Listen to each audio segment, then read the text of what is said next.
Hi mga sweetie ko, for today's video is gagawa tayo ng lomi para sa ating yearly caridad. Let's go! Ayan, ito nga pala yung mga ingredients natin. And then pinaprepare ko na siya kanina bago pa ako mag-video kasi nga sobrang tagal kung maghihiwa ako tapos mag-video ako.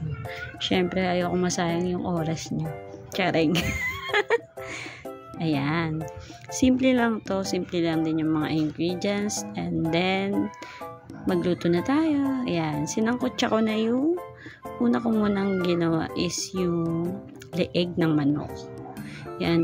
Konti nga lang pala yung mga sahog natin kasi nga ngayong mga Semana Santa, mga ganitong araw, ay wala talagang mabili sa palengke. So, kung ano lang yung mabili, yun lang talaga yung magiging sahog at saka bawal talaga yung baboy, diba?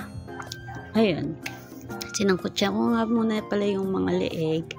Tapos, nung naluto na ng konti at naging brown na, saka ko lang nilagay yung sibuyas at bawang.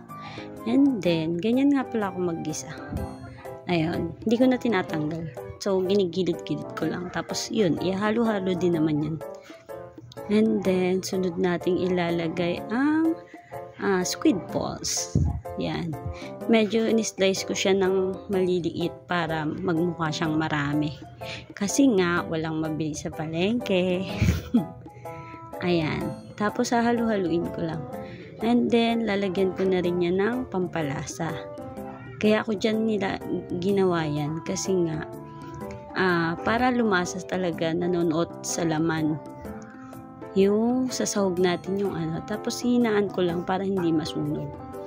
Ayan, para mas manuot ang lasa sa laman sa ating sahog. Ayan, tapos nilagyan ko na ng mainit na tubig. Nilagyan ko na nga rin pala yan ng mga pampalasa. At saka beef cubes. Yan, nilagyan ko rin yun para pagdagdag lasa.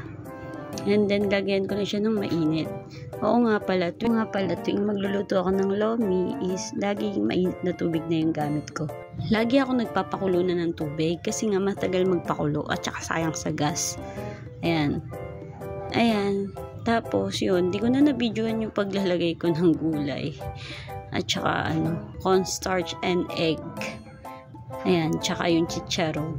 Di ko na nabidyoan kasi nga sobrang init at saka nakalimutan ko na. Ayan, ito na, ready na ang ating lomi.